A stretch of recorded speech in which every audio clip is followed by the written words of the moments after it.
Right, I think we are now live.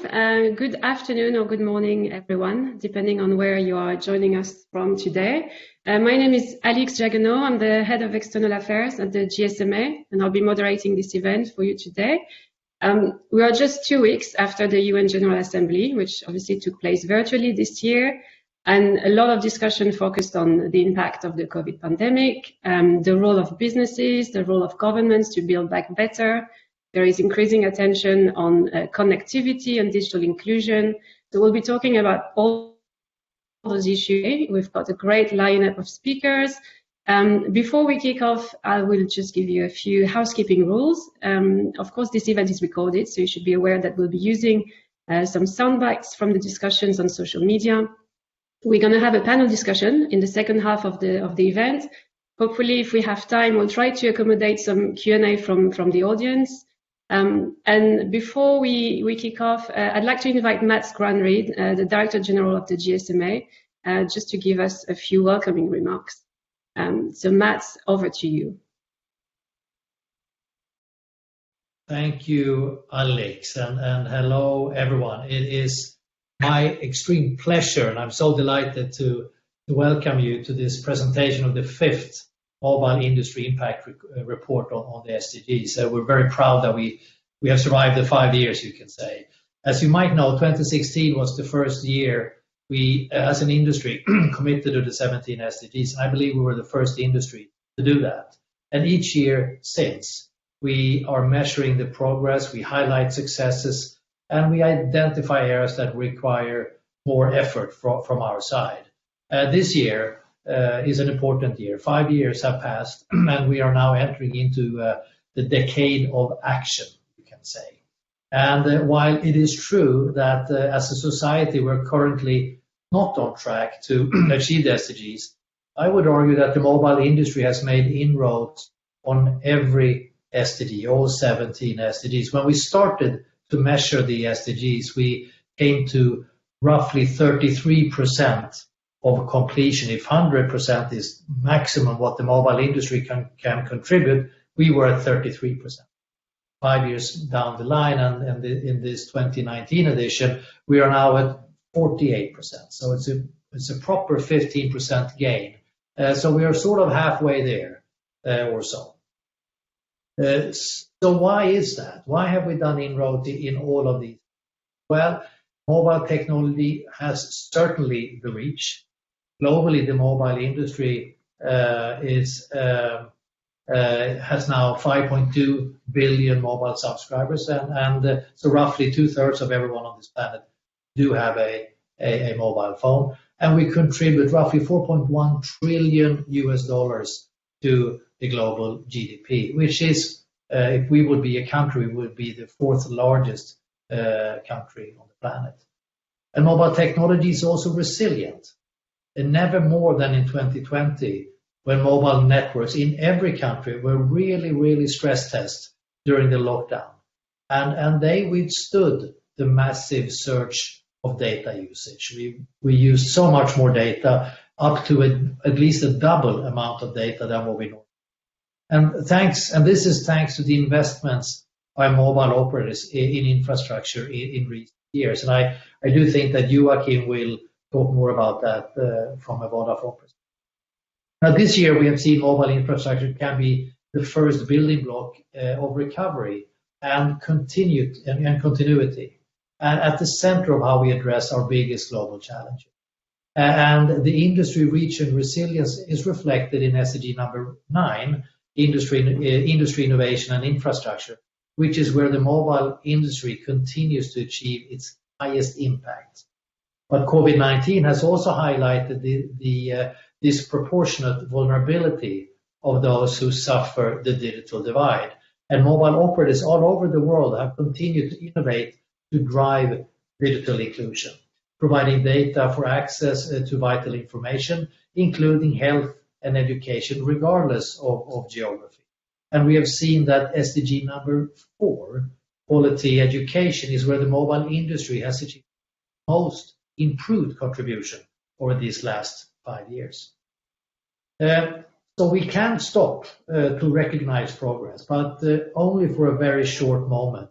as we focus on 2030 with the added obstacles that this year has brought. Our society needs more, and it needs it faster. Our society needs investment and innovation, and our society needs new partnerships and refreshed ways of working. And I would like to end with saying that public-private collaboration has never, ever been more necessary to our joint future. So thank you, Alex, and thank you to everyone. It's been a pleasure to be here. Now I would like to hand over to Sanda Ojiambo, the Executive Director of United Nations Global Compact. So welcome, Sanda, please.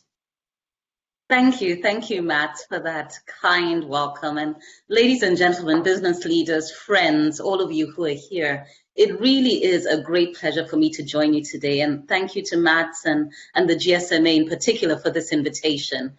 It's really nice to be amongst telco colleagues.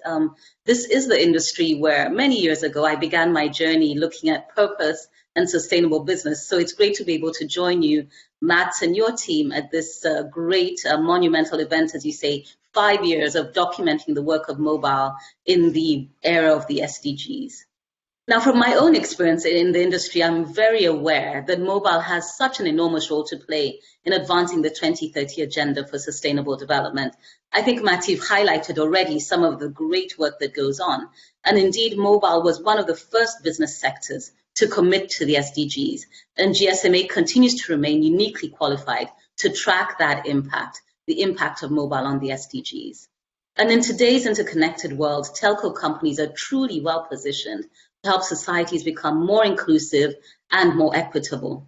We've seen this, we've all seen this as the multiple and multi-sectoral impacts of COVID have unfolded around the world. From emergency response through to recovery, we've seen how mobile has been at the core, keeping communication up and running, powering the provision of healthcare, home learning and home working for millions, all while keeping millions of small businesses alive. There's no doubt that expanded access to mobile technology can transform lives and livelihoods.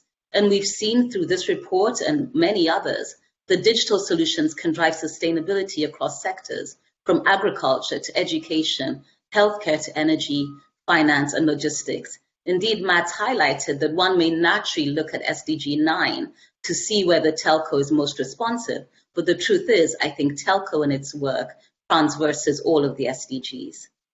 Having said that, I think our collective challenge is truly to move with speed, with scale, and with impact. Unfortunately, we still have a long way to go in terms of driving progress for the industry and for humanity. We know that even before COVID-19, the world was off track to deliver on the SDGs and the associated targets. And there has been progress in certain pockets, and certainly the mobile industry has driven some of that progress. But the underlying trends remain worrying. We're probably living in some of the most unequal times of humanity. Social and economic inequalities are widening for more than 70% of the world. Women face a vast, stubborn economic gender gap. And to some extent, mobile plays a key role in driving forward inclusion on many fronts for women: financial inclusion, health inclusion, education inclusion. We know that global warming is trending well above the limits set by the Paris Agreement on climate change. And again there, mobile and what it can do around green energy and green energy solutions can truly help address that worrying trend. And all across sectors, the digital divide is still much needed to help bring people into what is a truly potentially digital world. And on top of this, we know that COVID-19 has precipitated massive crises in public health and human development. By the end of the year, it's estimated that the pandemic will push millions into poverty, one of the largest increases in global poverty for a while. So here it is, business as usual is no longer an option.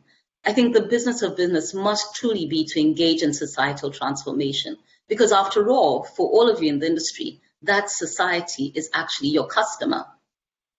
Earlier this year, the UN Secretary General Antonio Guterres launched the Decade of Action to fulfill the 2030 Agenda. And he said at the time, we need to move together. We need to leave nobody behind. And these words ring true now more than ever. For business in general and the mobile industry in particular, I think the burning question is, how do we deliver on the SDGs in these uncertain times? At the UN General Assembly last month, the UN Global Compact presented the Secretary General with a powerful statement from business leaders for renewed global cooperation. We had over 1,200 CEOs sign on. And telecom CEOs, thank you, were very much among those who signed that statement, and with good reason. I think this report that we launched today demonstrates that the mobile industry is increasingly vital to achieving this important 2030 agenda. Let me just cite one example. The report notes that 2 billion people around the world have been using mobile services to access educational information. And that was before COVID-19, which has kept more than 1 billion children out of school.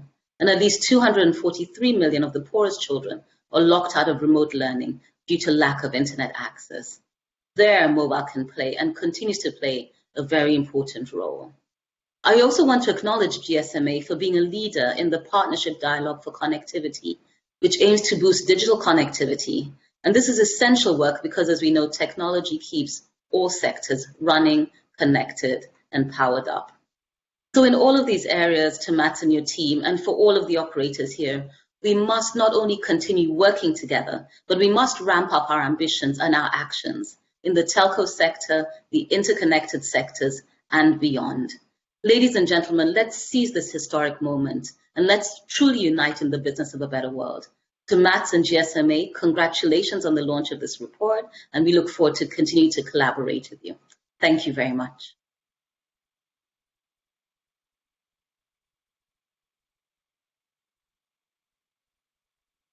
Thank you, Sanda, so much. I think you've set the scene perfectly for the discussion we'll have today. I know you're staying with us for the panel discussion. But before we move into the panel, I think, I'd like to call on Kalvin Bahia, who is the economist at GSMA Intelligence and who's been working on this SDG impact report. This is the 5th year that we published this report, and it takes stock of where the industry is globally in terms of progress against the SDGs, but also, more importantly, what is ahead of us.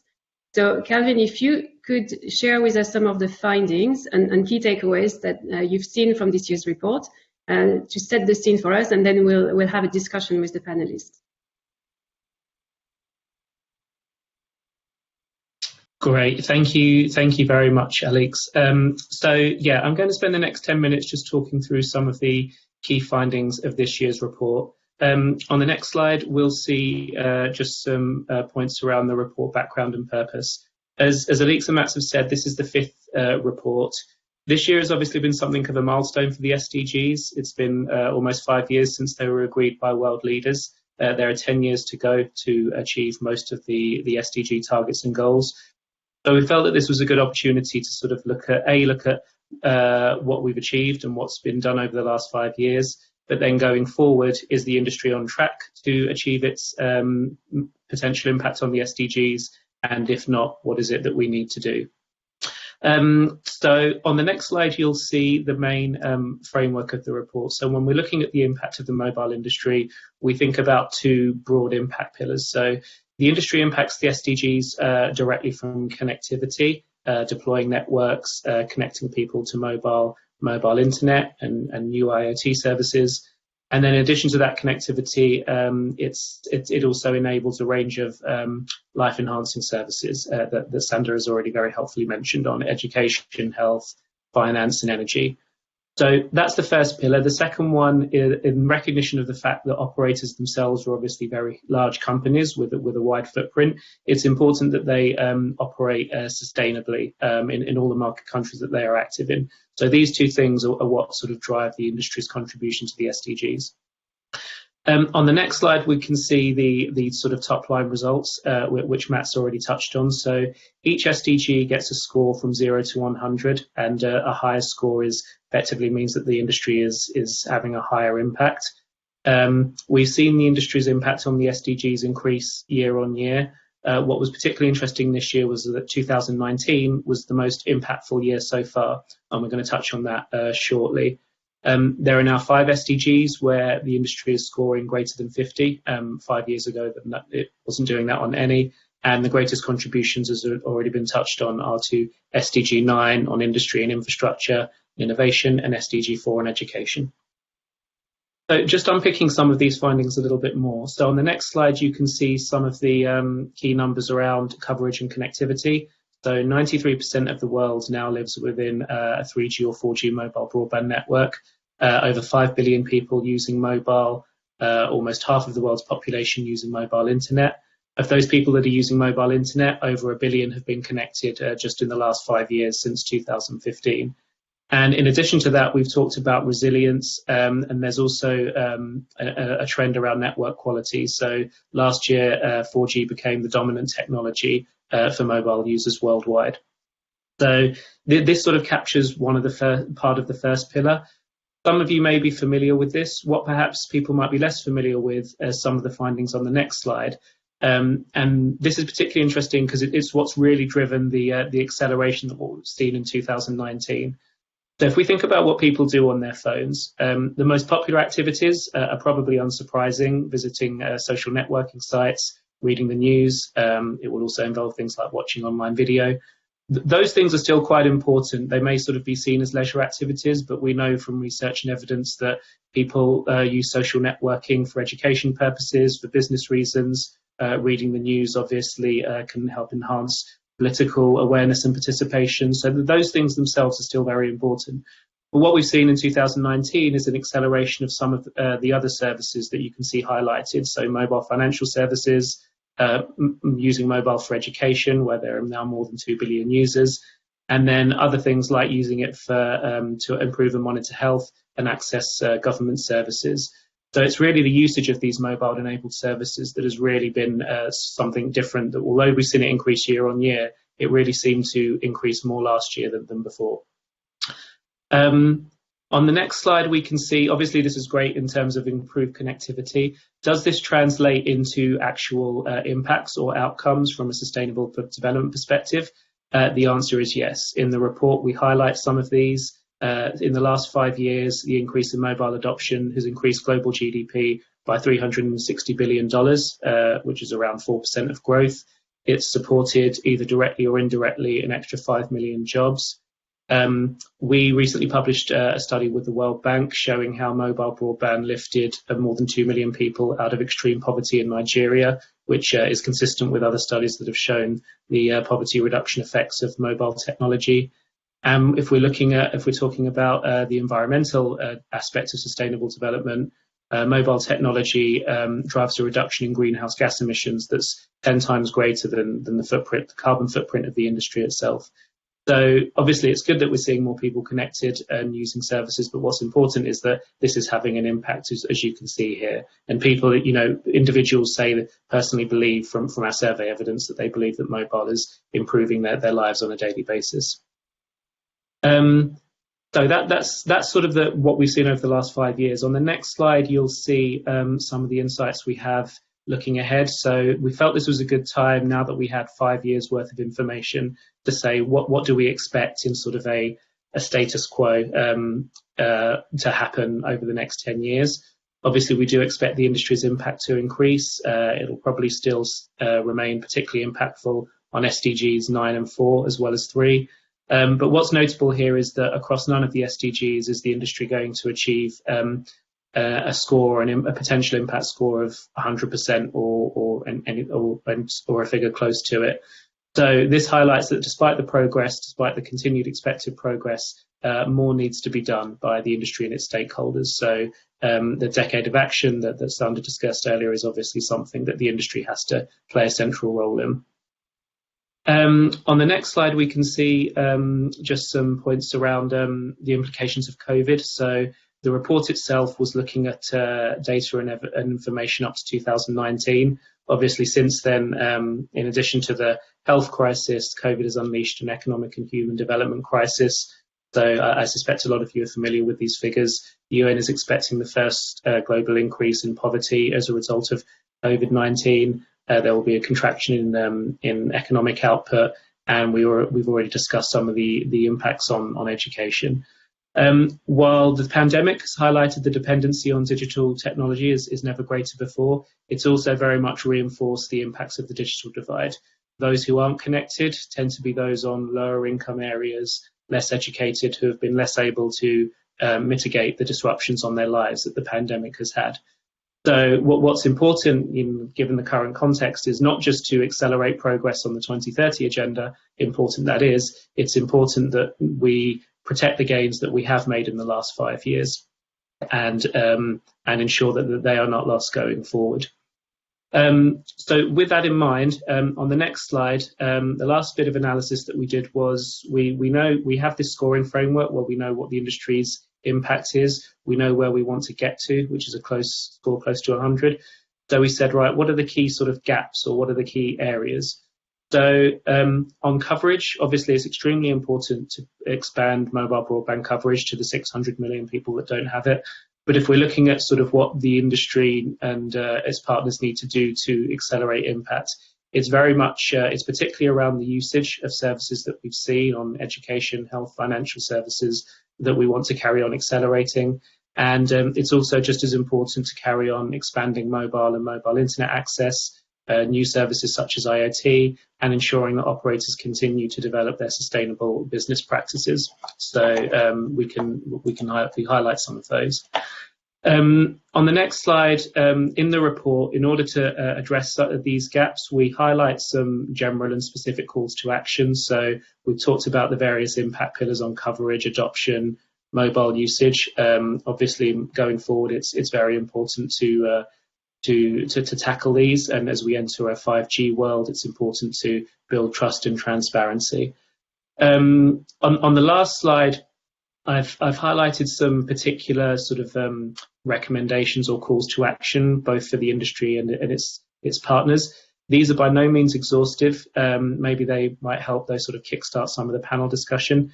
I think what's particularly important, though, is in order to accelerate the industry's impact, obviously operators themselves have a big role to play, but they're not going to be the only ones. It's very important that the partnership we've seen develop and the collaborations we've seen during COVID-19 continue over the next decade and beyond. So this involves action from policymakers and regulators, the international community, but also others that aren't mentioned there, thinking of global internet companies, local digital companies, and civil society organizations as well.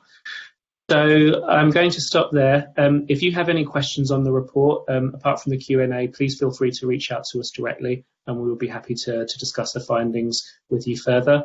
But I'm going to stop there, and I'll hand over to Alex and the panel discussion. Thank you. Great. Thank you, Kalvin, for this. I mean, for those of you who are interested, of course, you can find the report on the GSMA website. It's online. You'll find all data and deep dives into the different SDGs, regional breakdown as well. So all of this is available.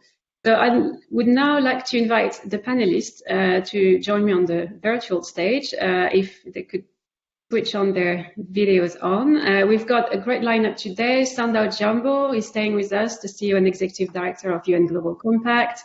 Thank you, Sanda. We've got Joakim Reiter, the Group External Affairs Director of Vodafone, and James Gowen, President of Global Supply Chain Operations and the Chief Sustainability Officer at Verizon. So welcome to all of you. Thank you for joining us today. I'm going to ask my first question to Sanda, because we're doing this event 2 weeks after UNGA, which was virtual. As Global Compact, you had a lot of discussion. You hosted various events with business leaders. And I'm just curious if you could share with us, some of your takeaways and how did you see, the discussion this year and the pandemic shifting maybe priorities? Thank you, Alex, and great to be amongst colleagues on this panel. As I said, telco is where I really started my work on sustainable business. So great to join you for this discussion. So it was a unique General Assembly, all convened virtually. But at the same time, again, thanks to technology, we were able to reach out to an unprecedented number of participants and attendees in all of our forums. But let me first highlight what I think were key takeaways from both the UN and the UNGC perspective.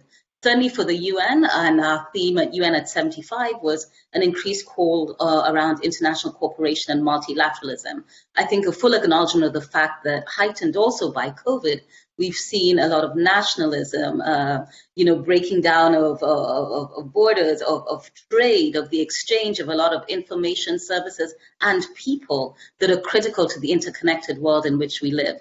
So our call at UN at 75 was really to promote international cooperation. Tying that back into the UNGC, I think we had three big highlights from our General Assembly week. First was he had close to 1,200, 1,200 CEOs sign up on a statement from business leaders to the Secretary General promoting international cooperation. And as I said earlier in my comments, many of those business leaders were telco, and we're truly grateful for that support. Secondly, we also launched a COVID private sector facility in partnership with UNDP and the ICC, International Chamber of Commerce. This is primarily geared at providing technical resources and financing to really jumpstart primarily the SME sector that has truly been decimated by COVID. And we look forward to being able to make a real impact in the lives of small businesses and millions around the world. Thirdly, we raised our ambition on SDGs, calling for companies that have integrated the SDGs to drive forward more target setting and more decisive reporting on the SDGs. But to your question, in our view, the priorities have not shifted. The SDGs still remain the North Star. The response at the moment may be COVID, but the recovery lies in the implementation of the SDGs. I think, and if you look at some of the innovation, I'm sure, Joakim and colleague from Verizon will speak to what the industry has been able to do. A lot of that response has been driven by the SDGs. And we see COVID and the COVID response very firmly rooted in the SDGs. And I just close by saying, before COVID, we were in the middle of an inequality crisis. We're in the middle of a climate crisis. Those crises still persist. And it's important to keep our eyes trained on what is important to move forward for humanity. Right. Thank you, Sanda. Exactly. You talked about, the connectivity, digital inclusion, the climate crisis. So we'll talk more about those two global challenges. Joakim, if I could turn to you and ask you about Vodafone's effort. We've heard Kalvin, giving us some numbers: 5 billion people using mobile worldwide, half of the population using mobile internet. We know digital inclusion is still a major issue. There's a lot of discussions around that internationally. Can you tell us a little bit how Vodafone is addressing this digital inclusion challenge? And given you have a footprint across various both European and more developing countries, how are you addressing this digital gap in the different markets where you are operating? All right, thank you very much. I don't know if you're able to see the video or see me on the screen. I cannot see myself, but we are. Yes. Okay, great. No, thanks a lot, and thanks for the invitation to this very important presentation of a great report. And it's good also, as Matt said, and as was echoed by Sanda. We've come some way, but we have a long way to go. And if anything, the current environment we're in is going to be make it even more challenging, and we need to rise to the occasion of the challenge we're faced with. And just to underline that, from our point of view at Vodafone as well, clearly one of the learnings out of the COVID crisis is digital has truly become a potential new dividing line in society. So the whole digital industry and policymakers engaging with the digital industry has a particular responsibility to always take into account the need for creating equal opportunity through the deployment, the use and adoption of the technological tools that we're empowering people with. For us at Vodafone, obviously inclusion has been part of our purpose for quite some time, and it's one out of three key purpose pillars with an explicit target of improving 1 billion lives by 2025, which is a target that we are measuring against. As in pursuing that target, to be frank, I would describe it almost like a three-layered cake. It's very good to talk about connectivity, which is of course bread and butter, and how we constantly trying to stretch ourselves to find new business models to reach the unconnected, which is a significant challenge, frankly, in all of our footprints. But I would say with a level of challenge on the African continent that is hard to overcome, not least because of the limited financial resources also by governments to find systems of building the consortia and the seed funding for it. So this is an area that obviously is bread and butter for us, and that we continue working on, and we have a very strong commitment to ensure that we can connect the unconnected. The second thing is around skills. And the third thing that I wanted to touch upon was on services and products that are specifically designed to address for certain segments' needs or societal needs. If I start with skills, it's quite interesting. There's been a lot of reference to education, which is of course a space that we play in as well. E-education has broken new records in the period of COVID, and I think we will not return to normal because of the enormous ability of giving access to otherwise kids that would otherwise not perhaps have the right educational opportunities through digital means. So this is something that is really taking off. But what is not discussed is, of course, the upskilling of elderly people in our society. You know, many who have been faced with lockdowns, of which I'm one, and in case my parents, have struggled immensely because they're not digitally literate. So, give you a concrete example. Yes, we work as Vodafone extremely much on the digital education, skilling of our youth, the next generation that we need to ensure that they become productive participants in the labor market. But we also, for example, work on upskilling the elderly. And that's something that was a bit of a learning out of COVID, frankly, where we have readjusted, and we now started a partnership, for example, in Ireland, to make sure that we have one-on-one training with elderly people, age group 55 to 74. We do preloading of apps that are simple and easy for them to start their digital journey. So there's quite a lot that needs to be done in the skills phase if we're serious about making sure that people are brought on an inclusive journey of digital transformation. The second thing is on services. So I think there is a tendency sometimes in this industry that we sort of sell the same thing for everyone, and that has clearly not been adequate if you set your mind on overcoming some of the divides in society. So what I think we've seen in the industry over the last few years, and certainly something that Vodafone is going very big on, is very targeted propositions to address particular needs or challenges for a subset of the population. Concrete example, 37% fewer women compared to men in Africa uses mobile internet. And we know that we have a massive healthcare challenge in Africa. The access to nurses or doctors is far less than it is in richer and for example, in Europe. That leads to poor outcomes with respect to maternal health, also in terms of the upbringing of children. And for that reason, we launched a specific proposition called Mom and Baby, which is for free. So this gives all the type of healthcare information that young parents needs to have in order to care for their child before birth and after birth. What we've seen, we have now 2 million users of that in South Africa, is, for example, we have increased 650,000 more vaccinations for kids in South Africa. So it has all these downstream effects, but it all comes from the fact that you identify a particular need and you have a targeted proposition for it. And I think we, as many other companies, do that in financial services. We do it for education, we do it for health, we do it for agriculture. And that's going to be part of unlocking and making sure that the journey toward digitalization is a journey of one with equal opportunities for everyone, which is clearly a key ambition if we are serious about the SDGs. Right. Thank you, Joakim. So I like the idea of the three-layer cake: connectivity, skills in the broad sense, and targeted product and services. Jim, I'd like to turn to you because Sanda in her opening remarks also mentioned climate as being one of the, if not the most urgent risk that society faces. So Verizon made a commitment earlier on to be carbon neutral by 2035. I know you've taken part in various, climate pledges as well. How is Verizon going to achieve that commitment? And can you tell us more about that? And do you feel we're doing enough in the climate field? Oh, very good. And thanks, Alex, and thanks to the entire GSMA for the invitation today to talk a little bit about what Verizon's doing. And it's great to hear from Mats and Sanda and Joakim. Just incredible work going on, and congratulations to the whole industry on the report. I know GSMA sponsored it, but it's really just great to see all the great work our colleagues are doing around the world. Specific to our announcement on being carbon neutral by 2035 on our Scope 1 and Scope 2 emissions, it really is three parts. It's reduce, it's renewables, and then the rest.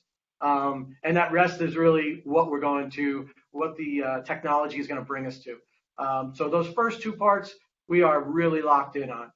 we're focused on our emissions in a very, very large way, specifically because, as you know, running wireless and wireline networks globally, that is our #1 impact on the environment. So we are focused on that.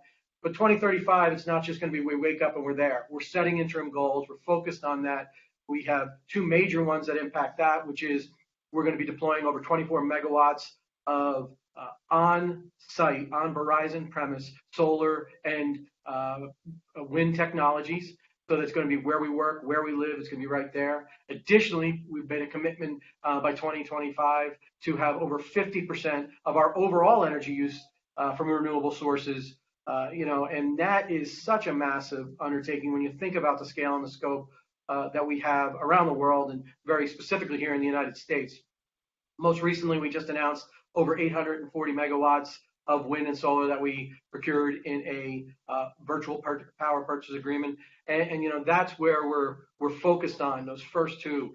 At the same time, though, we also have to look at everything else, including Scope 3. So we've announced that we'll be setting science-based targets.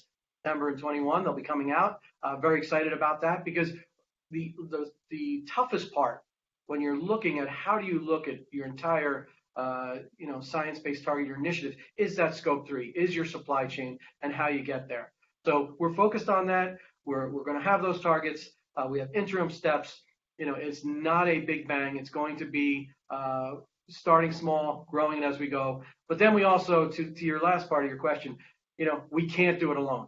So currently, Verizon is working with over 60 of our colleagues and institutions around the world. We have the pleasure of chairing and the honor of chairing GESI, Globally Sustainability, based right out of Brussels, with many of the folks in our industry. And that group is focused on how do we, focus on the SDGs, how do we focus on the industry, and that's been an honor. And then the second thing is people outside our industry. So most recently, Verizon signed up with the Climate Pledge. And that has been a absolute awesome endeavor, working with people like Amazon and others to say that we're going to go 10 years earlier than the Paris Accord goal, which is 2050. By 2040, we're going to be net zero. So it's not just our industry, although I could not echo what Mat said up front anymore. What we've seen in the last 8 months from our industry has just been absolutely outstanding. It's enabled so many things, from telemedicine to telehealth to all of the education, and it's the promise of what's going on, and our network stood up. So incredibly proud of what we've done from a network perspective, where Mat's used the term doubling in some of the cases in the United States here, but with the impact we've had, it's been even much more than doubling. So proud of that, and proud of all the other things that we're working with both in our industry and out. Yeah, so well done, and thank you, because I know you are an active player in the industry, climate change agenda. Joakim, maybe if I go back to you, do you share the views from Jim? I mean, in Europe, the European Commission has been very proactive in this field. They published the EU Green Deal. There is a lot of discussions around EU taxonomy, more projects coming up. I mean, is climate change also one of the top priority for Vodafone?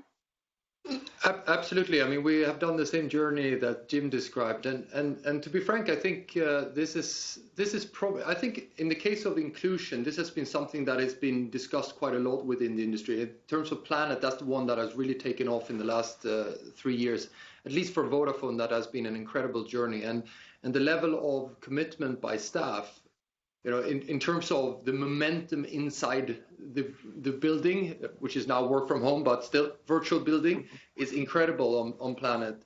Because I think it touches on a nerve where, I mean, first it's about, so what do we do for ourselves? In other words, with our own network, and Jim is absolutely right. I mean, in the case of Vodafone, we have said by 2025, we will have our environmental impact. We will move 100% to renewables, which in our case includes our African footprint, which is not going to be easy because of the lack of currently, for example, certificates or power purchasing agreements there. So we're going to have to build almost like in that ecosystem. Then, I mean, Jim referred to energy efficiency. I think what is often not described perhaps accurately enough by the industry is we're doing this while, so in the case of Vodafone, over the last 5 years, we haven't increased our energy consumption, but the traffic on our network is 1,000% higher. we have dropped from the point of view of energy consumption per unit of data, 90% reduction in the last 5 years.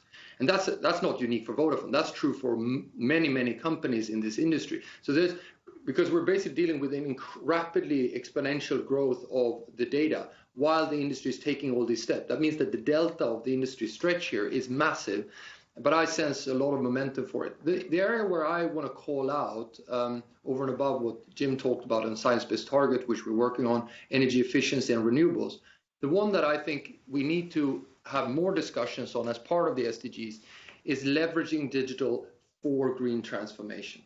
And the real thing here is around what are the solutions that you get out of IoT applications, and what type of energy efficiency do you drive in the economy as a whole out of it.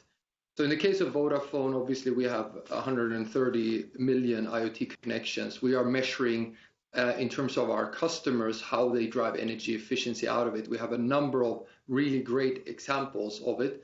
And that led us to announce in July that we will actually now go from the current level of 6.5 million tons that we save for our customers through our IoT connections, which is almost 4 times more than our own energy consumption. We're going to put the bar now at the 350 million tons for Vodafone alone by 2030. So over this period until 2030, we will save 350 million tons. Give you a sense of the size. That's the equivalent of the G7 country United Kingdom's annual consumption. That's one company that can drive through the applications of smart cities, smart transport systems, smart agriculture, drive these significant changes. And we as an industry, in my view, need to work with policymakers to create the enabling environment for accelerated applications of IoT, which will be transformational and really be the main lever by which governments can spearhead digital as a way of getting green transformation. And that's something which we are sensing in Europe, at least. We're starting that conversation in the description by the Commission of the twin challenge of digital and green. Unfortunately, from time to time, it still then falls back in 2 silos. So we as an industry need to connect the dots for policymakers as we go forward in this conversation. But for me, that's, if you want, the promising land of mobile's contribution in the future will be very much in green transformation.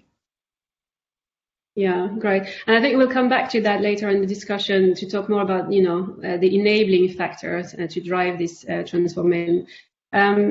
Sanda, I'd like to, the Global Compact is known for having, published 10 principles around sustainability.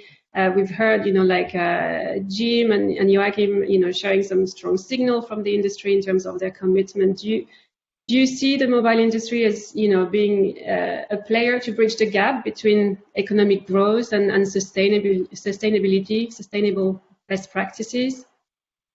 Oh, absolutely, and really kudos to the work that both Jim and Joakim and the respective operators are doing around the world. I think the reports from GSMA have always demonstrated the innovation that mobile and telco as a whole has done around the SDGs, and I think it truly must be commended. I think, in many industries and globally, there's still a lot of work to be done around decoupling generally economic growth and climate. But I think as Joakim has just cited now with those, remarkable statistics, I think the industry really does have the opportunity to make a significant dent on the climate challenge. The way that I look at it, the climate crisis is ultimately a business crisis as well. So any industry that can get the headroads in there and really begin to address how you can both grow but continue to mitigate and manage your footprint, I think is remarkable. What's most exciting about the industry, in my view, and Joakim alluded to it, is the downstream continuous effects that the products and services from telco can have in so many sectors and on so many SDGs. I just want to go to the fact that if you look at what we've seen in the last 6 to 8 months around COVID, truly telco has been at the heart of it. And I think that demonstration of the multiple effects and impacts of telco around the SDGs is it cannot be ignored. So I think it's very important to continue to look at this work. And I think, again, what's really critical is climate, but also is really critical is how telco can help and mobile can help really bridging that gap, because I think that's also one of the key issues and fallouts that we're going to have to deal with post-COVID. Great. All right, I think we've got 15 minutes left, so I'm going to ask one more question to each of you, and if people in the audience have questions, we'll try to keep some time to pick a few of them. You can type your question in the Q&A chart on the right-hand side of the panel. But I'd like to go back to something that all of you alluded to, but it's how do we enable even more impact? What's the call to action a little bit? And I'd like to finish on the call to action. So Jim, maybe I'll start with you and talking about investment, because I know Verizon recently issued as well a second green bond. So I'd like to ask you, what was the reaction from that? And do you see, I mean, we hear there is more interest from investors on ESG related financing. Do you see a shift in that? Do you see the market changing? Well, absolutely. And, the green bond was really incredible for us because we launched the first one here in the United States, the first one we did in 2019. And at that time, we were the second in the world to do it. And, it was $1 billion green bond. And then what it did was it enabled so many of those long-term goals to really kick off and to start moving forward. So whether it was on the renewable energy, which I've already talked about, on sustainable water management, biodiversity, building efficiency, even from a simple as planting trees, this bond helped us really kickstart and get us going. And and I have to give credit, to our CFO, Matt Ellison, our CEO, Hans Vestberg, because he's come in the last 2 years and really changed the way we think about sustainability, about enabling technologies, and it's just been an amazing thing. Fast forward, in 18 months, we used all the proceeds from the first green bond. We issued a second one. So we just did that in September of 2020, another $1 billion green bond, and trust me, I'm going to try to spend it as quick as I can. But we're going to continue that drumbeat. We're going to continue that. And what we're hearing to your question, the response has been incredible. The markets, I think, whether you're in Europe or in the United States, they're really catching up to the ESG investor. I think that millennial age group is now holding a lot more stock and managing a lot more investment capital. They want to see these type of investments. We've had a very, very fantastic oversubscription to both of our bonds, and really happy. This last one, we were able to tap into 2 African-American owned investment banks, as well as some of the larger ones like Bank of America and Citigroup, to underwrite the entire thing. Again, showing diversity. And then lastly, bringing in traditional investors that weren't holding Verizon stock. So we've increased the tail of who the suppliers are, who the investors are that are working with us. And to the report itself, the amazing thing that I love is, people will ask, what's your favorite SDG? I'm a big fan of 7, affordable and clean energy, shocking, right? But 8, 13, 16, we're using these bonds, the green bonds, both of them, to focus on the different ones, whether it's decent work condition, whether it's creating climate action, or for peace, justice under 16. And I would be remiss if I did not give a shout out to our colleagues at Vodafone over there, because they've issued their green bond, and so excited because we did have some conversations with them when they were getting ready. And that's the last thing I'll say. The investment base gets it, but our industry gets it. It's not competitive to talk about things that are helping the world, the environment, and moving forward. And that's what being part of the Climate Pledge, being part of Jesse, being part of Jack, and talking with great people like yourselves at the GSMA, UN Global Compact, that's what it's all about. Right. Well, hopefully the event will prompt some more conversations then afterward. There is another obviously key aspect of this whole environment, and it's the role of governments and policymakers. And Joakim, you referred to that before. Obviously, we know that for the industry to thrive and for this digital transformation to take place, the policy environment in which the industry operates has an important impact. So what would be your call to action to policymakers, to government? Has it changed since the pandemic? I know you alluded to some of that, but maybe if you could leave us with those thoughts. So I don't want to end on a sour note, but I think there is a question around, what we're sensing. At least what I'm sensing is sort of an alignment of stars. You have the UN Secretary General coming out with a roadmap on digital. World Bank Moonshot for Africa. You can list all in the international community the initiatives that take UNICEF, ITU on Giga. You have in the industry that these type of initiatives. Jim, they've been spearheading green bonds, and frankly, his point around collaboration and sharing best practices, that's something that is now rampant within the industry, and that's exactly where we want to go. We learn from each other and we stimulate each other to go further constantly. So I think we have a good dynamics there. I think ESG investors, we see the same thing. In the investor community, there's a really important shift happening. In this alignment of stars, the one that I struggle the most with in terms of sensing a big understanding of a critical juncture and the need to chart a new course is actually around the policymaking community. It's not everywhere. You see a number of positive developments. I think governments in the COVID crisis stepped forward and approached us as telecom operators with a different tone and understanding that we need to stand shoulder to shoulder to manage through this crisis. And I think that showed the strength of a partnership model. And you saw a number of regulators issuing temporary spectrum, for example, in Africa, getting serious about digital deployment, hurdles, planning permits and all of that, starting to work through the fact that actually there is a reason why certain areas of the country may be connected that is not related necessarily to the lack of will of the telco operator. So I sense that we had that. Unfortunately, I also sense that that's not a uniform movement at this point. And I think the policymakers has a responsibility, not least when they come together in the international community, to actually look themselves in the mirror and ask themselves, are they stretching themselves far enough? I mean, there are a number of things that will wear down this momentum by the industry in the area of sustainability and SDGs. And these are long-standing challenges we've had with the industry. I mean, in Europe, for example, on average, the industry's return on capital is below the cost of capital. That's just not sustainable if at the same time the government's wishes to connect the unconnected, providing new services and launching 5G. It doesn't stack up. Right. So what we're calling, and we're really engaged with governments to sort of identify, we identified basically 6 areas, policy areas, where we think there is a need of rethink and reset. And we believe if those policy areas happen, we actually map that against 6 things we will do differently if we can come together. So that that's what we have formulated as Vodafone as terms of a social contract, an attempt to forge a different partnership where we will do things differently and drive, therefore, better changes.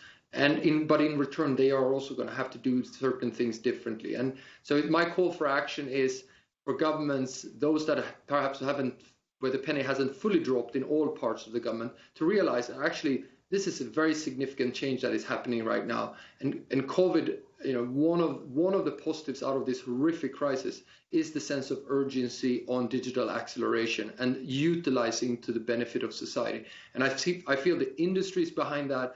I feel the capital markets behind it. I feel the international community behind it. Now we just need to rally the policymakers and the regulators at national level to also come behind it, and then the stars will be aligned behind it.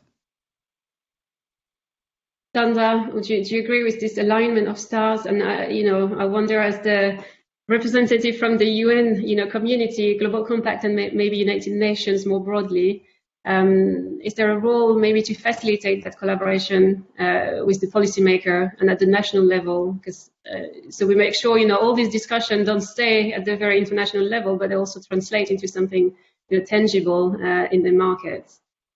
Absolutely, and I think Joakim has defined it perfectly. It's an alignment of stars that has been precipitated by truly unprecedented times. And I think as we continue to navigate this, we've got to keep that alignment going. And in the spirit of when we actually sat and created the SDGs in the very beginning, business had a seat at that table. And it was very clear that no one entity could achieve the SDGs on its own, hence why you had the UN, you had governments, you had business, you had civil society. And I think that's the very essence of the kinds of partnerships we need for this transformation. I think Joakim also cited the UN roadmap for digital cooperation as just being very critical from our perspective in terms of enabling and equalizing a lot of the challenges that we face ahead of us. But your point is very important. It's not about agreements that solely live in the international cooperation domain. We have to see true action on the ground. And I think both gentlemen here have cited a lot of concrete examples about that transformation.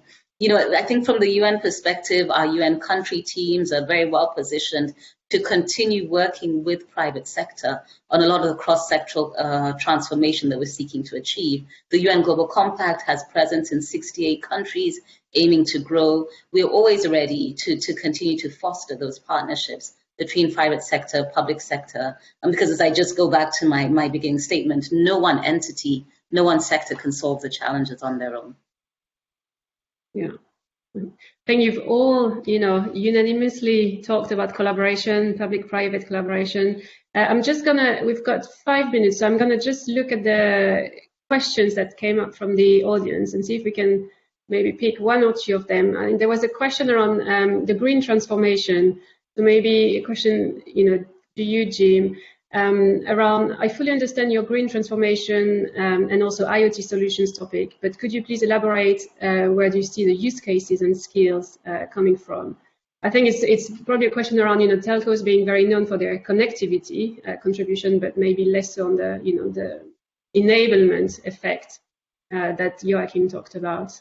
I don't know if, Jim, maybe you want to start on this one. Yeah, I'll jump in, and I mean, I'll start it, and then anyone else feel free to jump in. And I think we've already hit on many of those things. As we start to talk about the enabling technologies of our industry, the last 7 months has been a perfect example. Here in the United States and around the world, when we all went and sheltered in place, went to our homes, connectivity became more and more important. Telemedicine, the ability to telecommute, the ability to be online, and really create that. The impact on the environment, if you've seen any of those, videos from or shots from space of the positive impact. I hate to say COVID has had a positive impact anywhere, but the positive impact on the environment has been staggering. And it's so great to know that our industry, our technology enabled all of that. So, we can go on this forever, and I can give you all examples, but in the interest of time, I would say our technology, the enabling technologies, given what we've just been through, is a perfect example of what we are capable of doing. Right. Thanks, Jim. There is another interesting question about, and it goes back to the decade of action that the UN Secretary General launched earlier this year. How do we ensure we don't lose focus during this decade of action? Maybe Sanda, that's a question for you. Like, how do we ensure we don't have too many initiatives or too many competing efforts, but we actually drive change? I think, focus is maintained by making choice. And I think whereas the GSMA, for example, here has reported you're impacting 17 SDGs, I'm sure if you spoke to any of the operators here, they probably have a laser focus on a few SDGs where they feel they can make the biggest impact and the biggest transformation. And I think for me, focus comes with precision. And so whereas we call on all entities to work on the SDGs, let's look at where you can have the most impact, have the most transformation, build partnerships to accelerate speed, scale, and impact, which is obviously very critical. But at this point in time, given the lag that we have on the SDGs, I think focus is purely maintained by addressing where you can have the most impact. And I think the operators here have truly spoken about that. Yeah, perfect. Joakim, is there anything you would like to add on that? I think, Sanda and I have all sort of changed jobs, if I can put it like that. She went from exchange of roles, and I did the other way around, right? So I was part of the UN family at the point where we launched the SDGs. I think I'm not worried about dropping the ball, provided we remember what this is about. And for me, at the heart of it, it's about decent human life. It's indecent that people have to live with starvation. It's indecent that you have to worry about sanitation. It's indecent that you don't have access to healthcare or education, that you can't sort of come to the fruition as a human being and live the life that you aspire to have. It is not. It's indecent that we're taxing our next generation with respect to climate and environment. So it's if you just bring it to the core of what it's about, how on earth would we ever be able to lose focus? Yes, we can be distracted by the fact that there is a geopolitical fight or rise of nationalism, but you need to bring it back to this is fundamental human needs and human strife for betterment that is currently being prevented by our lack of addressing or some of the challenges that have been long-standing. So the SDGs, that's why for me it's a fundamental blueprint for my daughter and my son, 2 sons, to live a different life and grow up in a different society than the one that I have been participating in creating, which is just not good enough, if I'm being honest. So if we just keep laser focus on what is this about from a human point of view, as opposed to sort of, yes, we have to then come together in sort of big targets and stuff like that. But in the end, at the core of it, it's about human decency. We're not offering human decency for everyone on the planet, and that's not good enough. Perfect. Well, I think on that note, we'll finish with those words. I think it's exactly what you said, Joakim, and that's why the GSMA started this work around the SDGs and purpose 4 years ago. And I'm really pleased that we had really good examples today from the operators. Thank you, Sanda, for joining us and sharing the views from the UN Global Compact. It leaves me to thank you, all of you, for joining today. Join us on social media. You can find the report. You'll find more about the event. And I look forward to seeing you again, hopefully soon. Thank you, everyone. Thank you so much. Thank you. Cheers. Bye.